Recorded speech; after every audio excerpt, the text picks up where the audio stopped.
Con mis saludos, les presento mi comentario de esta semana, que se titula El fracaso de Glasgow y qué hacer en Colombia.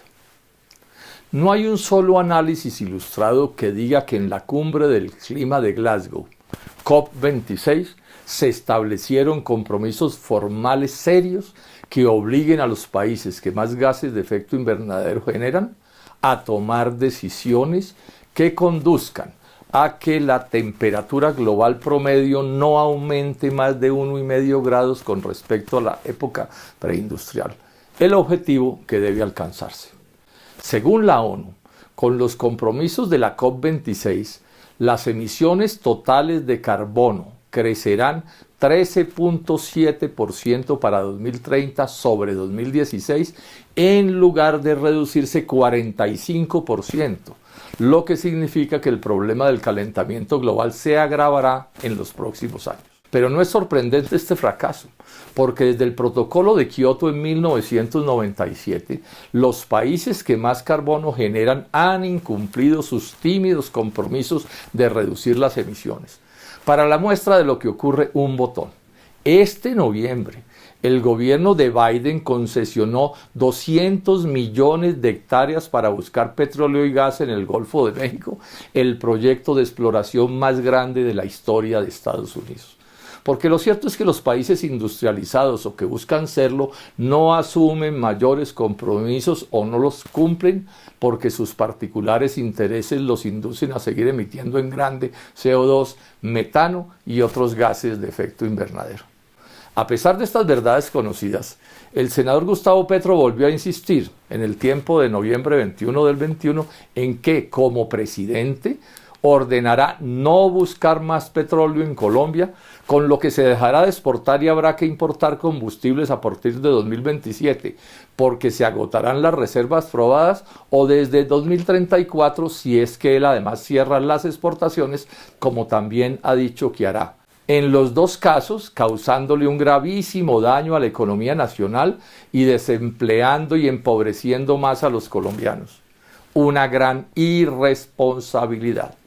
Y una decisión populista además, porque nada se modificará el cambio climático, dado que otros países harán las exportaciones petroleras que Colombia deje de hacer con la misma producción de carbono en el mundo, y aquí seguiremos con combustibles importados emitiendo el CO2 que hoy emitimos por la quema de combustibles fósiles.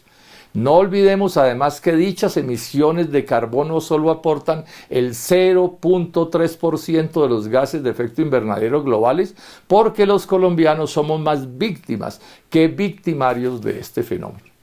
En la misma entrevista, el senador Petro amenazó con que el 80% del carbón colombiano debe quedarse en el subsuelo, enterrado, para no exportarlo, provocándole un daño enorme al país y a La Guajira y el Cesar, daño que justifica con la falacia de que los ingresos por el carbón pueden reemplazarse con la electricidad generada con el viento guajiro.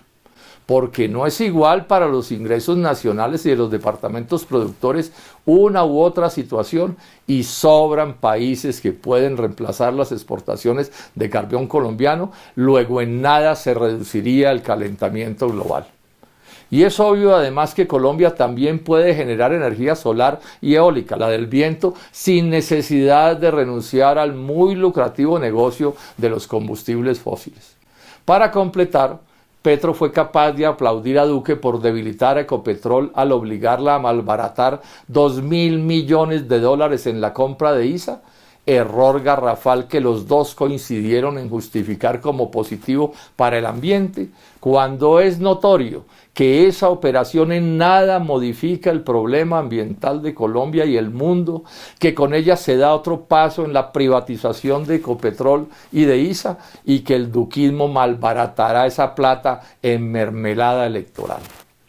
Le hace mucho daño al país que así se haya creado otra razón, y bien artificial, para dividir a los colombianos. Mi llamado a quienes han ejercido liderazgos ambientales a que opinen en público sobre este debate y asuman el esfuerzo de diseñar un acuerdo nacional sobre cómo debe hacer Colombia su transición energética.